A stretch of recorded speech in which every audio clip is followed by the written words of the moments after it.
नमः शिवाय। हर हर महादेव। कैलाश संहिता के इस अध्याय में हम संन्यास ग्रहण की शास्त्रीय विधि, गणपति पूजन, होम, तत्व शुद्धि, सावित्री प्रवेश, सर्व संन्यास और दंड धारण आदि का प्रकार की कथा को सुनेंगे। स्कंद कहते हैं वामदेव।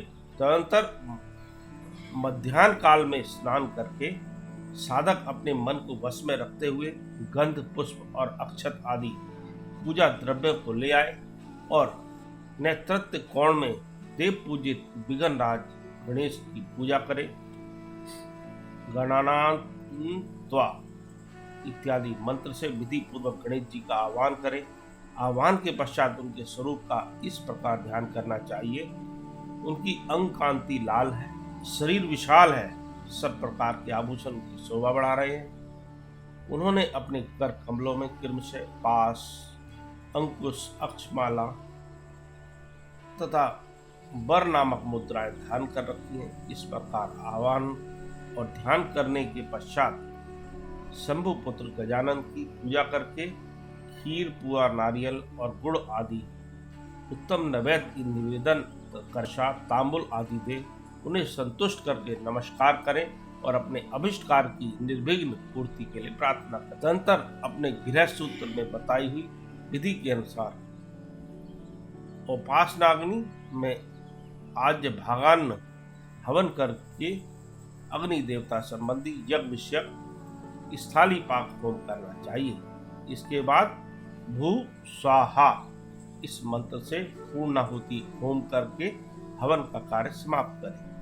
तत्पश्चात आलस्य रहित हो उपरांत काल तक गायत्री मंत्र का जाप करता रहे। अंतर स्नान करके सायकाल की संध्या उपासना तथा सायकालीन उपासना संबंधी नित्य होम आदि करके मौन हो गुरु की आज्ञा ले चरु पकाए। फिर अग्नि में समिधा, चरु और घी की रुद्र सूक्त से और सधो जातादि 5 मंत्रों से पृथक पृथक आहुति दे। अग्नि में उमा सहित महेश्वर की भावना करें और गौरी देवी का चिंतन करते हुए गौरी रिमयाय इस मंत्र से 108 बार होम करके अग्ने स्विष्ट करते स्वाहा इस मंत्र से एक बार आहुति दें। इस प्रकार मंत्र से हवन करने के पश्चात विद्वान पुरुष अग्नि से उत्तर में एक आसन पर बैठे, जिसमें नीचे कुशा, उसके ऊपर मृग चर्म और उसके ऊपर वस्त्र बिछा हुआ हो। ऐसे सुखद आसन पर बैठकर मौन भाव से सुस्थिरचित हो जागरण पूर्वक ब्रह्म मुहूर्त आने तक गायत्री का जप करता रहे। इसके बाद स्नान करे। जो जल से स्नान करने में समर्थ हो वह भस्म से ही विधि पूर्वक स्नान करे। फिर उस अग्नि पर ही चरु पकाकर उसे घी से तर करे। उसे उतार कर अग्नि से उत्तर दिशा में उस पर रखे। पुनः घी से चरु को मिश्रित करे। इसके बाद विहादी मंत्र, रुद्र सूक्त तथा सधो जातादि 5 मंत्रों का जप करे और इनके द्वारा एक एक आहुति भी दे। चित्त को भगवान शिव के चरणार बिंद में लगाकर प्रजापति इंद्र, विश्वदेव और ब्रह्मा के लिए भी एक एक आहुति दे। इन सब के नाम के आदि में ओम और अंत में नमः स्वाहा जोड़कर चतुर्थ्यंत उच्चारण करे।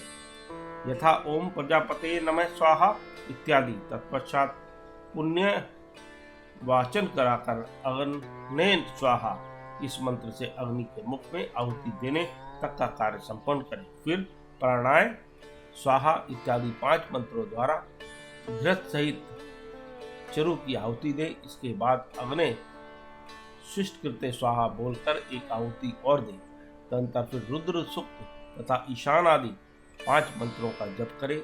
महिषादि चतुर्व्यूह मंत्रों का भी पाठ करे। इस प्रकार तंत्र होम करके अपनी गृह शाखा में बताई हुई पद्धति के अनुसार उन देवताओं के उद्देश्य से बुद्धिमान पुरुष सांग होम करे। इस तरह जो अग्निमुख आदि कर्म तंत्र का को प्रवर्तित किया गया है उसका निर्वाह करके विद्या होम करे। 26 तत्व रूप इस शरीर में छिपे हुए तत्व समुदाय की शुद्धि के लिए बिरजा होम करना चाहिए। उस समय यह कहे कि मेरे शरीर में जो ये तत्व हैं इन सब की शुद्धि हो। उस प्रसंग में आत्म तत्व की शुद्धि के लिए अरुण केतु मंत्रों का पाठ करते हुए पृथ्वी आदि तत्व से लेकर पुरुष तत्व पर्यंत कर्म से सभी तत्वों की शुद्धि के निमित्त घृत युक्त चरु का होम करे तथा शिव के चरणार बिंदुओं का चिंतन करते हुए मौन रहे। पृथ्वी, जल, तेज, वायु और आकाश ये पृथ्वी आदि पंचक कहलाते हैं। शब्द, स्पर्श, रूप, रस और गंध ये शब्दादि पंचक हैं। वाग, पाणी, पायु तथा उपस्थ ये भंगादि पंचक हैं। श्रोत, नेत्र, नासिका, रसना और त्वक ये श्रोता दिपंचक हैं।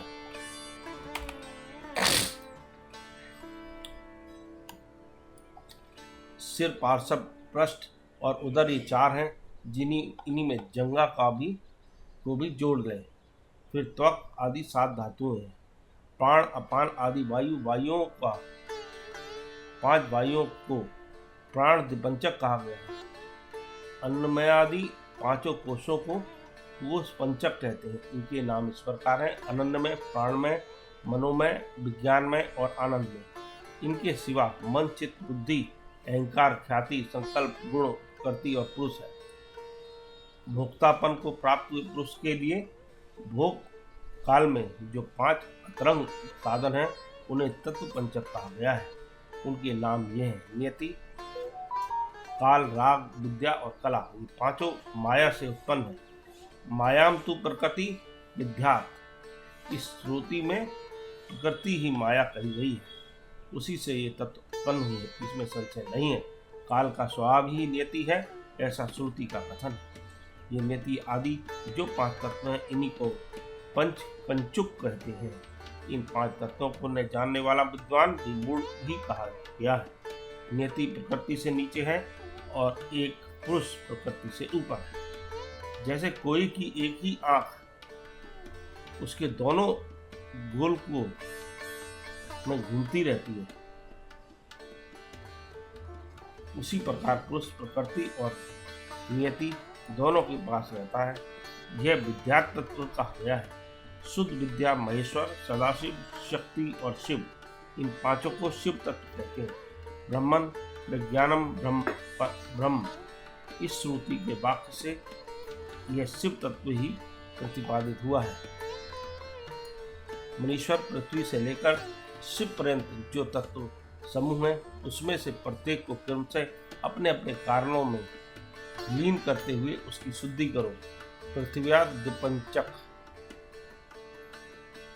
शब्दादिपंचक, वागादिपंचक, श्रोत्रादिपंचक, शिरादिपंचक, त्वगादिधातु सप्तक, प्राणादिपंचक, अन्नमयादिकोश पंचक, मन आदि पुरुषांत तत्व, नियत्यादि तत्व पंचक अथवा पचकच्चुक और 11 शिव तत्व पंचक, ये 11 वर्ग हैं।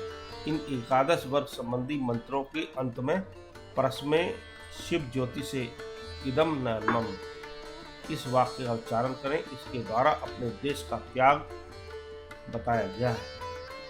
इसके बाद विविधा तथा कर्षोत संबंधी मंत्रों के अंत में अर्थात विविधाय स्वाहा, कर्षकाय स्वाहा, इनके अंत में स्वत्व त्याग के लिए व्यापकाय परमात्मने शिव ज्योति से विश्वभूत दशनो तुषकाय परस्मै देवाय इदम नमः इसका उच्चारण करें। तत्पश्चात उत्तिष्ठ ब्रह्मणस्पते देवयन्त महे उप्रयन्तु मरुतय सुदानव इंद्र काशोर्भा सचा। इस मंत्र के अंत में विश्व रूपाय पुष्पाय ओम स्वाहा बोलकर स्वत्याग के लिए लोकत्रय व्यापिने परमात्मने शिवायन्ते न मम का उच्चार कर तदनंतर अपनी शाखा में बताई हुई विधि से पहले तंत्र कर्म का संपादन करके घृत मिश्रित चरु का प्राशन एवं आचमन करने के पश्चात पुरोधा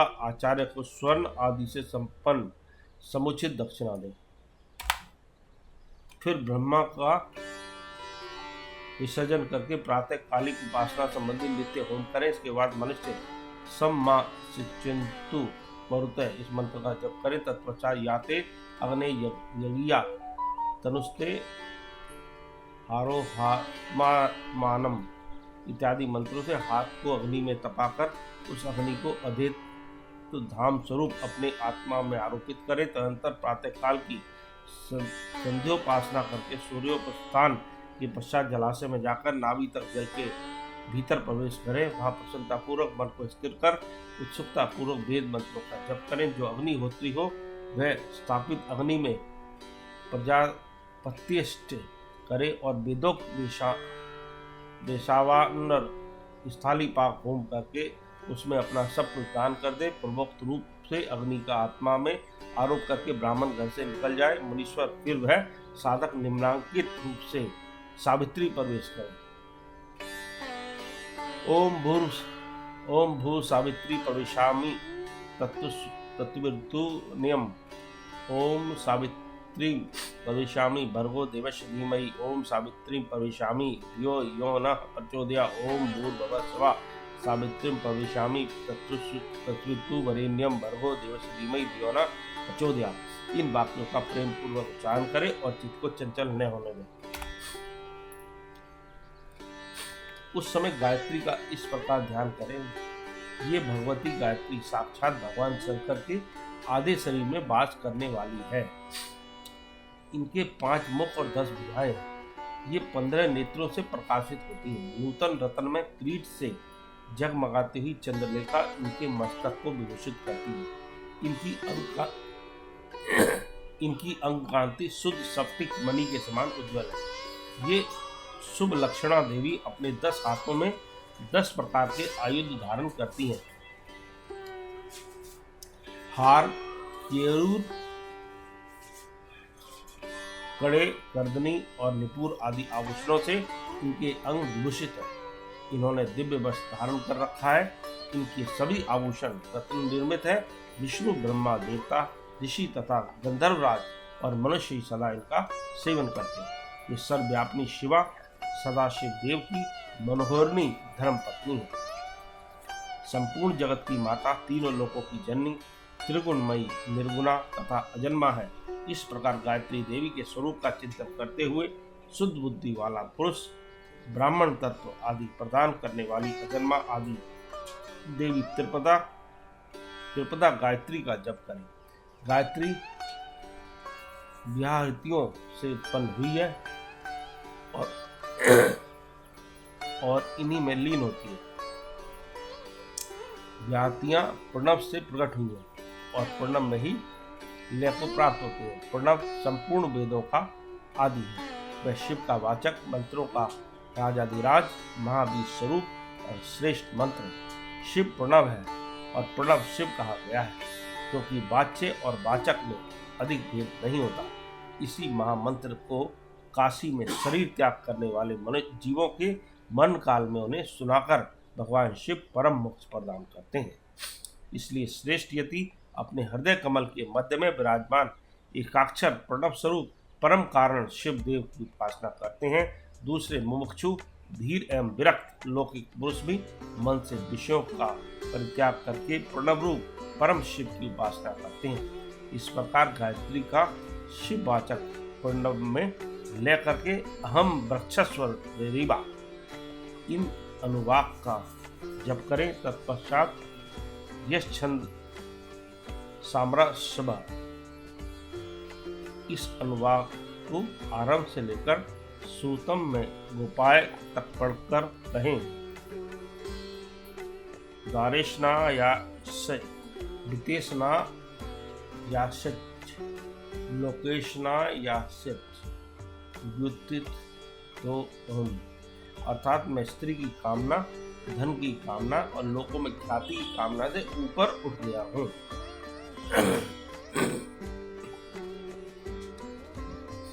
मुने इस वाक्य का मंद, मध्यम और उच्च स्वर में क्रमशः 3 बार उच्चारण करें। तत्पश्चात सृष्टि, स्थिति और लय के क्रम से पहले प्रणव मंत्र का उद्धार करके फिर क्रमशः इन वाक्यों का उच्चारण करें।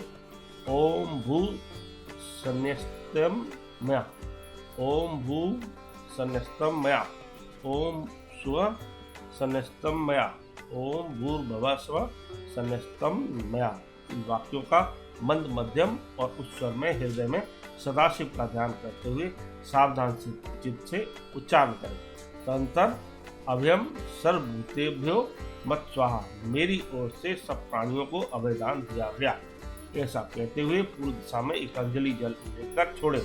इसके बाद शिखा के शेष बालों को हाथ से उखाड़ डालें और यज्ञोपवीत को निकालकर जल के साथ हाथ में लें। इस प्रकार कहें, ओम भू समुद्रम गच्छ स्वाहा, यों कहकर इसका जल में ही होम कर दें। फिर ओम भू संन्यस्तम मया, ओम भुवः संन्यस्तम मया, ओम शुभः संन्यस्तम मया, इस प्रकार 3 बार कहकर 3 बार जल को अभिमंत्रित करके उसका आचमन करें। फिर जलाशय के किनारे आकर वस्त्र और कटी सूत्र को भूमि पर त्याग दें तथा उत्तर या पूर्व की ओर मुंह करके 7 पद से कुछ अधिक चले। कुछ दूर जाने पर आचार्य उससे कहे, ठहरो ठहरो भगवान, लोक व्यवहार के लिए कौपिन और दंड स्वीकार करो।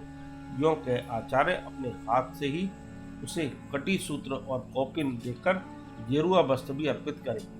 तत्पश्चात सन्यासी जब उससे अपने शरीर को ढककर 2 बार आचमन कर ले, तब आचार्य शिष्य से कहे, इंद्रस्त वज्रोस्सी, यह मंत्र बोलकर दंड ग्रहण करो। तब वह इस मंत्र को पढ़े और सखा मा गोपाय युजम, सखा इंद्रस्य वज्रोसी मात्र धना सर्म में भव पापम तनि वराज, इस मंत्र का उच्चारण करते हुए दंड की प्रार्थना करके इसे हाथ में ले। तत्पश्चात प्रणव या गायत्री का उच्चारण करके कमंडलू ग्रहण करें। तदनंतर भगवान शिव के चरणारविंद का चिंतन करते हुए गुरु के निकट जा वह 3 बार पृथ्वी में लौटकर दंडवत प्रणाम करे। उस समय वह अपने मन को पूर्णतया संयम में रखे और धीरे से उठकर प्रेम पूर्वक अपने गुरु की ओर देखते हुए हाथ जोड़ उनके चरणों के समीप खड़ा हो जाए। संन्यास दीक्षा विषय के कर्म आरंभ होने के पहले ही शुद्ध गोबर लेकर आंवले बराबर उसके गोले बना ले और सूर्य की किरणों से ही उन्हें सुखाएं। फिर होम आरंभ होने पर उन गोलों को होमाग्नि के बीच में डाल दें। होम समाप्त होने पर उन सबको संग्रह करके सुरक्षित रखे। तदंतर दंड धारण के पश्चात गुरु बीजाग्नि जनित उस श्वेत भस्म को लेकर उसी को शिष्य के अंगों में लगाए अथवा उसे लगाने की आज्ञा दे। उसका कर्म इस प्रकार है, ओम अग्निरति भस्म, वायुरिति भस्म, जलमिति भस्म, स्थलमिति भस्म, व्योमिते भस्म सर्वम, हा वा इदम भस्म मन एतानि चक्षुषी, इस मंत्र से भस्म को अभिमंत्रित करें। तदनंतर ईशाना आदि 5 मंत्रों द्वारा उस भस्म का शिष्य के अंगों में स्पर्श कराकर उसे मस्तक से लेकर पैरों तक सर्वांग में लगाने के लिए दें। शिष्य उस भस्म को विधि पूर्वक हाथ में लेकर त्रयायुषम तथा त्र्यंबकम, इन दोनों मंत्रों को 3-3 बार पढ़ते हुए ललाट आदि अंगों में क्रमशः त्रिपुंडर धारण करें। तत्पश्चात श्रेष्ठ शिष्य अपने हृदय कमल में विराजमान उमा सहित भगवान शंकर का भक्ति युक्त चित्त से ध्यान करे। फिर गुरु शिष्य के मस्तक पर हाथ रखकर उसके दाहिने कान में ऋषि छंद और देवता सहित प्रणव का उपदेश करें। इसके बाद कृपा करके प्रणव के अर्थ का भी बोध कराएं। श्रेष्ठ गुरु को चाहिए ये प्रणव के 6 प्रकार के अर्थ का ज्ञान कराते हुए उसके 12 भेदों का उपदेश दे। तत्पश्चात शिष्य दंड की भांति पृथ्वी पर पकड़कर गुरु को साष्टांग प्रणाम करे और सदा उनके अधीन रहे। उनकी आज्ञा के बिना दूसरा कोई कार्य न करे। गुरु की आज्ञा से शिष्य वेदांत के तात्पर्य के अनुसार सगुण निर्गुण भेद से शिव के ज्ञान में तत्पर रहे गुरु अपने उसी शिष्य के द्वारा श्रवण मनन और निधिध्यासन पूर्वक जप के अंत में प्रातःकालीन आदि नियमों का अनुष्ठान करवाए। कैलाश परस्तर नामक मंडल में शिव के द्वारा प्रतिपादित मार्ग के अनुसार शिष्य वहीं रहकर शिव पूजन करे। यदि गुरु के आदेश के अनुसार वह प्रतिदिन वहीं रहकर मंगल में देवता शिव की पूजा करने में असमर्थ हो तो उनसे अर्धा सहित स्फटिक में शिवलिंग ग्रहण कर ले और कहीं भी रहकर नित्य उसका पूजन किया करे। वह गुरु के निकट शपथ खाते हुए इस तरह प्रतिज्ञा करे, मेरे प्राण चले जाए यह अच्छा है, मेरा सिर कट जाए, सिर काट लिया जाए यह भी अच्छा है, परंतु मैं भगवान त्रिलोचन की पूजा किए बिना कदापि भोजन नहीं कर सकता। ऐसा कहकर सुदृढ़ चित्त वाला शिष्य मन में शिव की भक्ति लिए गुरु के निकट 3 बार शपथ खाए और तभी से मन में उत्साह रखकर उत्तम भक्ति भाव से पंचावरण पूजन की पद्धति के अनुसार प्रतिदिन महादेव जी की पूजा करें। इस प्रकार कैलाश संहिता का 13वां अध्याय समाप्त होता है। ओम नमः शिवाय। हर हर महादेव। शंभो शंभो।